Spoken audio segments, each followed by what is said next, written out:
అంటే అంత ఎడతెగని నీటి సమస్య 2 రాష్ట్రాలు ఎదుర్కొంటున్నాయా అనేది ఇక్కడ పాయింట్. ఏది పరిష్కారం కాలేదు కదా. హ్మ్. ఇప్పుడు కాళేశ్వరం గురించినటువంటి అక్కడ విచారణ జరిపి అదంతా అన్న తర్వాత దాని మీద తదుపరి అడుగు పడలేదు. హ్మ్.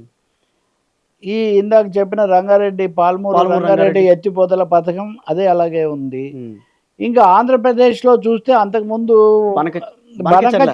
బనకచెర్ల కంటే ముందు జగన్మోహన్ రెడ్డి RILS అవును. Rayalaseema lift Rayalaseema irrigation irrigation. Scheme అని ఆయన హఠాత్తుగా ప్రవేశపెట్టారు.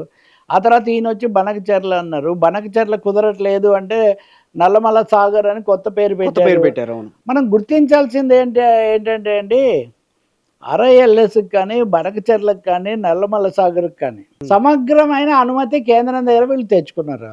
డిప్యూటీ సమగ్రమైన అనుమతి తెచ్చుకోలేదంటే ఎన్ని ప్రాజెక్టులు కట్టుకోలేదు. కడుతుంటే అనుమతులు వస్తుంటాయి కానీ అనుమతులు వచ్చే వరకు ఆగుతామా అంటారు. అవును. అంతే కదా. అంతే కదా.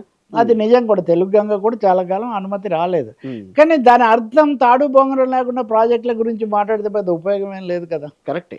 అవును. సో ఈ చర్చలన్నీ అలాంటివే.